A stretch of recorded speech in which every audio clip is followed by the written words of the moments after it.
So welcome to NRL from the Sidelines, here with Tom, Brian and Steve, and as we do every time this week, we're going to talk about the NRL football that's just been played. Gentlemen, round 5 has just been done. Yes. Winner's circle. Do you know how long it's been since we've had a winner's circle? It was a pretty close thing there for a while. Either way, there is now a winner's circle. It is complete. We've had a win. It's not. It's, I don't It's think okay. It's too often this year, let me tell you. Yes. How are we, gentlemen? Yeah, good, thanks. Here come the Roosters. Here come the Goosters, the red, white and Goosters. Yeah, no. I don't know where you found that, but... Take it back because it wasn't worth it. All right. We're good. We're good. We're excellent. talk Well, about it round 5. wasn't until you hammered me. Anyway. That wasn't a hammering, trust me. All right. Round 5. Round 5. Oh, by the way, we had some complaints about last week's show. From who? Doesn't matter. Doesn't what matter. was the complaint? About the introduction that you did. Yes, the fact that you hammered my introduction. Some complaints. So I can't let you do it anymore. Do what? I didn't do it. From who? I From Barry. Okay. Excuse me. I don't want to say it was Barry, but I if didn't. it was. But I didn't do the introduction. Tom No, did. I did it, and then you basically howled me down about it. Anyway, Why am I not surprised? Life goes on. Look, let's talk about the football because it's been a great week of football. It has been a fabulous week of football. Yes. And we can start on round 5 Thursday night, where the South Sydney Rabbitohs beat the Brisbane Broncos 35-6. Yes. Wow, didn't see that coming. No, considering you were the only one that tipped Manly, I'm sure you didn't see that one coming. Gee, Steve, are you happy with that performance? No, well, look, I said last week, my concern with South right now is that they're playing these easy teams and not getting out of second gear. And honestly, I think this was another case of not getting out of second gear. I'm not happy with it, but you know what? I'm also not a coach, so if the coach is just trying to ease into the season and intensify towards the end, which sounds like a great ploy, I'm there. Well, Wayne's the great, what's the word? Great talker. You know, in the press conference, they said, "Do you like, you know, you're happy with your team?" And he goes, "Oh, Yeah. not very much." Yeah. And then he says, "But you know, you can't win it in March or April." So That's right, and that's the sentiment is correct. No, you can lose it, but you can't win it. yeah, that's right. And I thought, you know, Latrell Mitchell just snuck up into almost a man of the match performance without seemingly doing too much. You know, Yeah, he had 4 or 5 brilliant touches with the ball. Yeah. Just, you know, he's amazing. But, Yeah. but you know, and last year when you guys were saying he's not going to be a very good fullback, this was my point about it. No, Tom never said that. Did you? No, I don't think so. Yes, he did. I think I might have said it. I think you both But said it. anyway, But he's not a Teddy. He's not a Pappenhausen. He's got to play his own game. Oh, and for sure. And for him, it's the power game. It's Oh, not yeah. the speed game. yeah, and That's he the showed power some game. power. Jeez, on the weekend. He did. Do we have a positive for the Broncos? I want to throw the Broncos a bone. Asako had a good game. Sarko had a good game. Look, I actually think they played well. Well, I don't think they played poorly. yeah. It's just a different class. Kevy said that Milford had a good game and then dropped him. We talk about that in a minute, but yeah. Yeah, and look, I thought they played quite well. As a team, I thought they played quite well. Yeah. They still lack the ability to score a lot of points. Yeah. You know, their defence is There's suspect. effort there. There's certainly effort there. There's no doubt. There's more effort there than what there has been the last few weeks. For sure. Yeah, And absolutely. I actually think, even though I questioned Kevy's ability to coach an NRL side, because I always used to think in State of Origin he surrounded himself with good assistants. I actually think that whether it's just emotionally, whether it's just team spirit or whatever, he's starting to make them gel a bit, and it might take a while. Yep. But I'd like to. I hope he succeeds. I don't want the Broncos to have massive success because I don't like the Broncos, but I hope Kevy has success. But Yeah. when you look at the Broncos team, we all agreed at the beginning of the year it was weaker than what it was last year. Agree. Yeah. So, but they're actually playing as a team. They're playing better than what they were last year. And that's the coach. Agree. So what did you think of Benji Marshall? And the reason I ask that is because he's been playing 9, 10, 12 minutes a game. And now he's had to come in and play a full game. And I didn't think he's lost anything. Didn't miss a beat. I find it. Look, it's always hard. Like, so we're talking about contract dramas off air a minute ago with Adam Reynolds, and is he going to stay at Souths for a year? Is he going to go somewhere for 3? What's he really worth? And then we've got all these players that are. And to be honest, if you're a club, if you're Souths, you're going, well, Adam Reynolds, you're a bit old. We've had a few problems with older players. We'll give you a 1 year deal.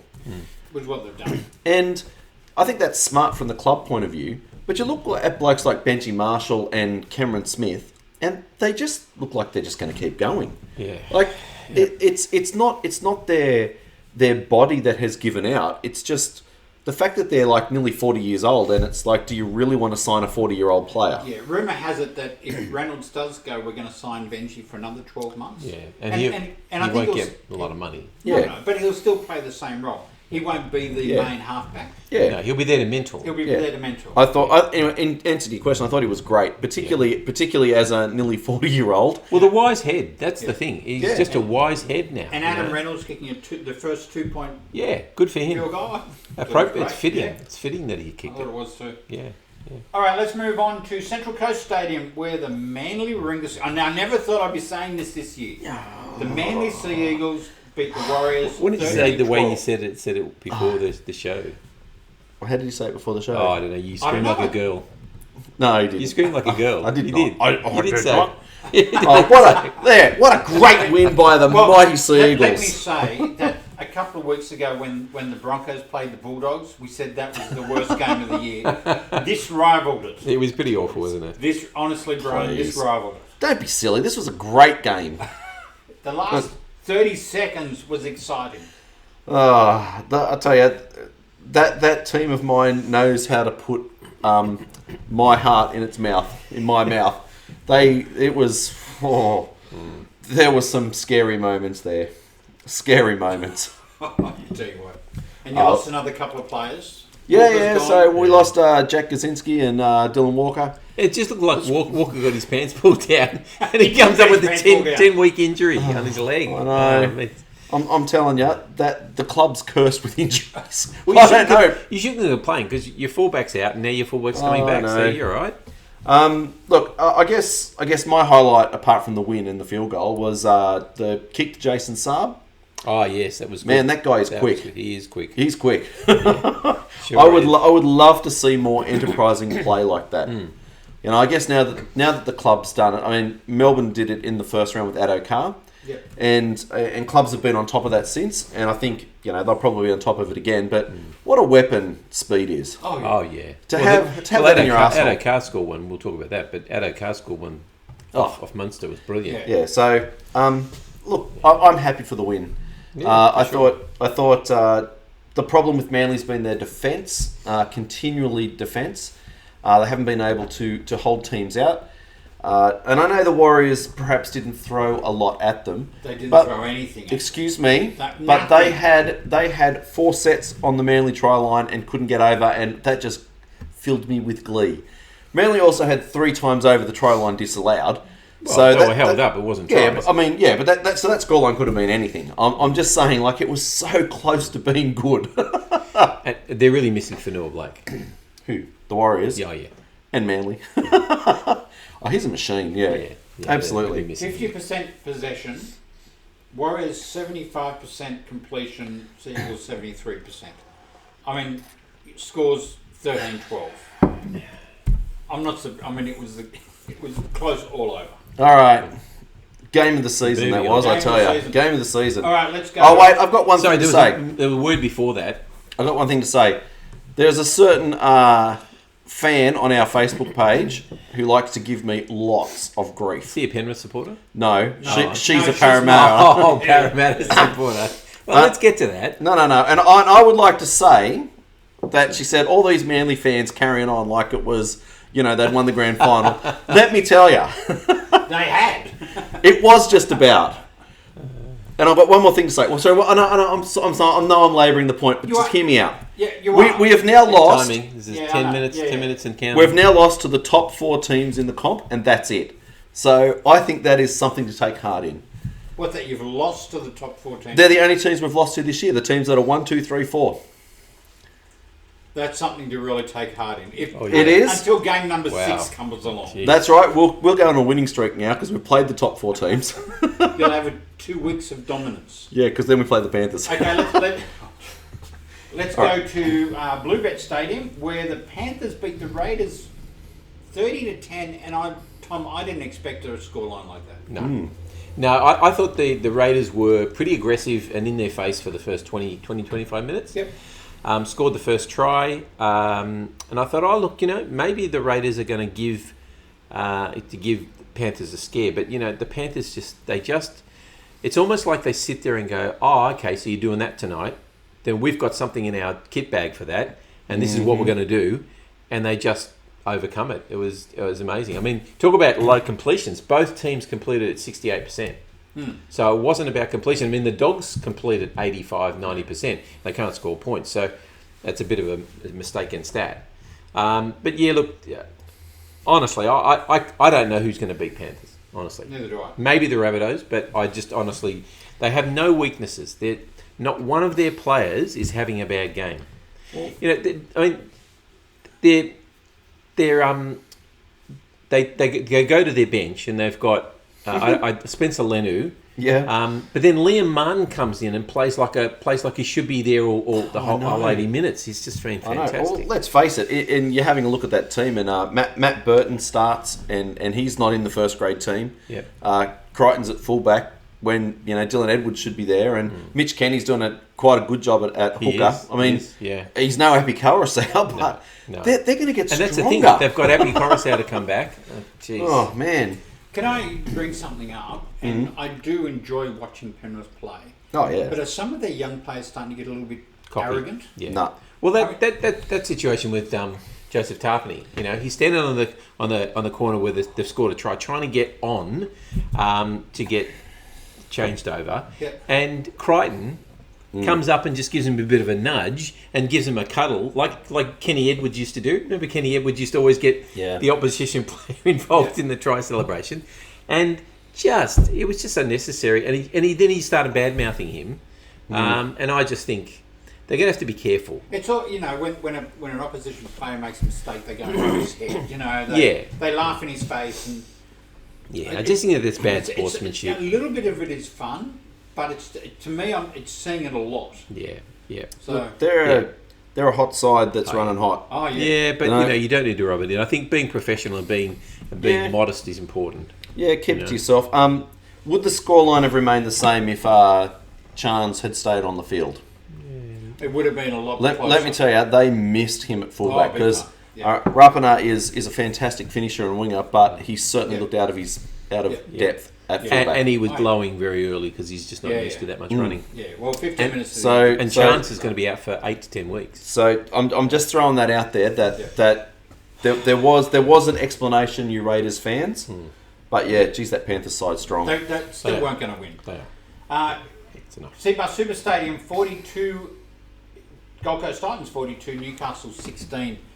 Honestly, again, I backed the Titans, but I never saw that result. It's the Gold Coast for feeders. Yeah. Honestly, he scored 3 tries just all on his own. And in fact, he had the ball out the 10-metre line, and he did a tap to himself, and he just said, oh, well, I'll take it on, and just ran over, just barged over. But he reminds me of Dave Taylor. Big man. Only a lot better. Yeah, but doing those. Oh, yeah. Yeah, but there's... You can't just pass it to the big kid. Well, that's eventually it's not going to work. Because what they're doing is they're passing it to the big kid, and then if he doesn't do it, they're passing it to Tino, and he's doing something. Well, he's the real big kid. Yeah. I mean, they're so much better side, but they were looking good at the end of last season. Yeah. So we always knew that this was going to happen. So what do we say about the Newcastle? I mean, their injuries are worse than Manly. Yeah, please. But even before their injuries, they were just above average. Honestly, I expected more. So Adam O'Brien's come in last year. The team looked as it should. They don't seem to have the same fire. There's no. Their defence is pretty average considering their forward pack. I thought Tyson Frizzell was going to really bring something to that. Well, he did for the first 3 or 4 weeks. That's right. You look at that forward pack though. You've got Safidi and Clemmer and Frizzell and Barnett. Like, they're... Yeah. And Connor Watson when he moves back there, Yeah. which he did.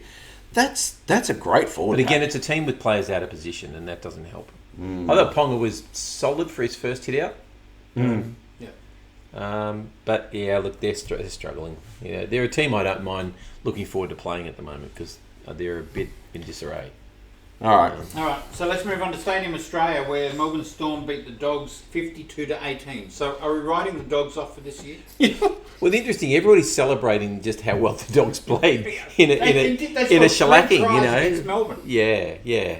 I thought there were some good signs for the Dogs. I mean, it's a rebuild and it's a whole year rebuild, but I thought there were some good signs. Yeah, well, I had them in my 8. So, Did you really? I don't know. I don't know whether I did or I didn't. yeah, I did. I had no, you didn't. I had the Dogs in my 8 because I really thought they were going to be able to do something, but no. But you know, Melbourne. They're They're rolling clinical. on. They're just clinical. Ryan Pappenhausen 22, Bulldogs 18. But again, he's kicked 8 from 9. You know. Yeah. So Cam Smith leaves and they go, oh, where are we going to get a goal kicker? And then Pappenhausen, he's probably kicking at 80% or something. I don't want you to answer this question. I'm going to ask Brian. All right. You have to pick a fullback for Manly. Yeah. Are you going to pick Teddy or are you going to pick Pappenhausen? Well, I can't pick Tom. No, I'm picking Teddy. you're picking Teddy. Why? Picking Teddy. You think he's still look- better than Pappenhausen for fullback? Look, I think. Okay, Teddy is bigger. He's stronger. Yep. And I don't understand why. And I've only ever. I saw Ryan Pappenhausen get muscled once this year, and the ref blew a penalty. And I'm thinking, no. Little guys have been thrown around in rugby league for a long time. Yes, they have. Yeah. And I hate to say it, it's the same as you go Pappenhausen or Dufty. If Dufty was in that team, would he be scoring this many points? Yes. I mean, No. yeah. Yes, he would. Yep. Yes, No. he would. That Melbourne team is red hot, Yeah. and Pappenhausen is playing in a red hot team. Yeah, but the one thing that So- Pappenhausen's not doing is Pappenhausen's not just using his speed. He's smart as well. Right. He's Put- calling yeah. the Okay, play. so Put put so- Pappenhausen in the Tigers. Yeah. Tell me he's going to He play gets as well as belted. that. Well, no, he's not going to play as well. Yeah, because you you see, don't have correct. forwards moving. But I put think Teddy there I with think him as Teddy plays as well as he does at the Roosters at the Tigers. well. No. So- I disagree. He's certainly grown as a player at the Roosters. I think there's a difference in players that have been at rock bottom and teams that have been at rock bottom. And so Teddy's played in teams that have been pretty close to getting spoon. Yeah. And now he's playing in a competitive team, and I think that makes a difference. I don't know how a player that is always in a successful team goes and transfers to a team such as mine that are struggling in second last place. That's all. If I had to choose a fullback, I'd be picking Pappenhausen over. In fact, I'd almost say Pappenhausen for State of Origin. Well, Melbourne's second team. No. not again. Oh, no, third team, sorry. Broncos Okay. second. Brisbane. Let's move on to Sydney Cricket Ground, where the Roosters managed to scrape a win against the Cronulla Sharks after being down 18-4. Yep. I tell you 20 minutes to what, go? I'd written this game off pretty much. that About 55 minutes I'd written it off. And I was thinking, it's going to be a long season, with all these injuries and everything being reshuffled and Walker was trying really hard in defence, but he was getting monstered because that's what you do, and it's going to be even worse this week.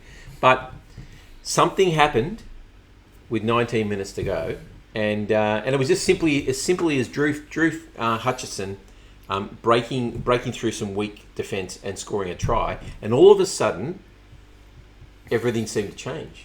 But was it the Roosters who played better, or did the Sharks start falling apart? I don't know because I was watching the Roosters, not watching the Sharks. But that pass from Sam Walker to Daniel Tupou was the crispest pass I think I've ever seen. Honestly, it was pinpoint accurate. It couldn't have been landed any better. And even the winger, he didn't know where the ball was coming. He was looking at the man, and it sailed right over his head, right into Tupou's arm. Yeah. I mean, it was just a superb pass. We've got a Sharks supporter out there because I mentioned this to Tom, and I think it's Braden, isn't it? Towers. Yeah, Braden Towers, yeah. says he's put on Facebook. Jesse Ramian is the difference in that Sharks team. And I went back and I had a look because I said to Tom, gee, Jesse Ramian is having a shocker. And he said, Chad Townsend missed all those tackles. And he did. It was on his side. Yeah. But Jesse Ramian is standing 15 metres You pointed out that of out and I position. watched. Yeah. He's standing 5 metres in front of the rest of the defensive Yep, line and yep. 4 across. And he leaves Chad Townsend to mop it grope up, for and both. he's the one who looks like he's missed Which a is tackle. what's happening at Manly with their edge defence. Yeah. It's funny that he's come back this week and the Roosters managed to score a lot of points down that side. I would not be surprised if that change is made very quickly by the soon-to-be-gone coach. Well, then he's not going to come in this year anyway, but we'll talk about that later. No, he's not. No. All right, let's go on to a very, very disappointing West Tigers going down to the North Queensland Cowboys 34-30. They were terrible in the they were first awful. half. Yep. Shocking. Yep. Especially on a day where they should have been putting in a lot of heart. So what happened to the Cowboys to make them play so much better? Because a lot of those were breaks. They were breaks down the edge and amazing speed and things. So No, this I don't believe this was Cowboys at all. This was the Tigers just playing terrible. Hammer's try was exceptional. it was, Whew. yeah. And Jeez. Drinkwater had the best game I've seen him play in a long time. Yep. Well, no one put pressure on him. Well, he was just, You know. but he was just about man of the match, I thought, because he laid on. He scored a try of his own for the chip and chase, but he laid on a couple of tries of his own, and I thought his kicking game was exceptional. I don't know. What do you say? Like, I don't feel for the Tigers. How would but- you be Madge? Honestly, it Oh, would well- be so frustrating. Yeah, and the sad thing about that is if Adam Dewey had had his kicking boots on, they would have won that 36-34. I know. Yeah, right. But a lot of the kicks he had to take were from the sidelines. Oh, they were shockers, And yeah. I think actually Dewey had And it was a windy had day. very good game. Yeah. Dewey had a great game. It was Yeah. everyone else who let him down. Yeah. All right, Oh, Bankwest man. Stadium, where St George Illawarra beat Parramatta Eels 26-12. Nobody saw that coming. I don't think. No. Yeah. Barry will say he saw it coming. But aren't we happy about it? Why? Yes, why? Yes, we are, because you know what? I'm happy to say that I put the Dragons in my bottom 4, and I'm happy to say that they are winning. And I'm now on the Dragon train. You're on the Dragon I'm on the train. Dragon train. I'm not sure what that is, but okay, thank you very much. Well, you know, Somebody rang up one of the shows today and said, "There you go, the Eels. They're gone for the season. They won one game. They lost one game." look, that was Jeez. it. Look, it was a controversial game. There were a few moments in it that you thought, "Oh, geez," but you know, the Dragons were just they were simply too good. Their forward pack is just enormous and playing unbelievable. And now they're going to have Josh Maguire added to it. Yeah, the defence has been very solid and I think that's the Griffin effect, really. And as we've said for a couple of weeks, the McCulloch, who strikes you as a fairly ordinary hooker, in the background he just pulls everything together, and that's what Anthony Griffin wanted. Well, they're looking at it now. So Ben Hunt's back, and there's a few clubs on the lookout for a halfback. Adam Clune played out of his skin that game. Yeah. Yeah, he's good backup, isn't he? So Yeah. what do you do? Like if you are North Queensland looking for a halfback, and you get the big names like Luke Brooks or Adam Clune. Adam Clune's playing way better than Brooks at the moment. There's a better Adam around though. Sorry, There's a better Adam around. He's not going anywhere. There is a Leave better Take Adam my around. money, Adam. So Take the money. No, go for it. I reckon. Yeah, no, I'm all on the Dragons, and you know, good luck, Eels. The Eels are flat track bullies, as they say. They like lead from the front, but they find it difficult when they're behind. All right, so that's the end of our show for tonight. Brian, you got anything intelligent you want to end with? Yes, the ladder. Can I end with the ladder? Oh, you can end with Okay. That's right. In first place, undefeated, the Penrith Panthers. 5 games played, 5 wins, and no That's losses usually on what the undefeated horizon. means. Yes. Yes, I know. It's unbelievable. Then we have the Roosters, the Rabbitohs, and the Dragons rounding out the top 4. All teams have beaten Manly, the only 4 that have. Eels are also on 8 points. The Storm on 6, the Titans on 6, the Raiders on 6. Then we have a plethora of teams, which means a lot, Tom. The Sharks on 4, the Warriors on 4, the Knights on 4. Then 1 win behind them. So this is 1 win out of the 8. Out of 9th place. Manly, the Broncos, the Tigers, and the Not in that Cowboys. order. Yeah, well. And bringing up the lowly last place, the poor old Bulldogs, Okay. who now have a worse for and against than Manly. So the ladder on the footy tipping competition is Brighton 75, Amigo Panthera, they're both on 72 points. Ooh. Then yourself coming up third, equal with me, and we're the only four that have used our joker. Smart ones. And then Keno, St Mick, St Lee, 20, Stormy May, Joel, Chooks Rule, Yes. well behind, and the rest. Excellent. Have you ever won the comp? Yeah, no. No. Actually I did. I Have think you? I did years ago. Oh, no. I won't win. I have. Let me just tell You you. get nothing. You see, you know what's going to Yeah, that's happen? right. Can I just say, Tom's back this week, and I'm just going to pick Manly, and I'm going to have my blinkers back on again. Yeah, we'll Good talk luck about with that next. All right, in the thank next you for show. watching. This is NRL from the ya. sidelines, and we'll see you all again next week. Bye. Ciao. Bye.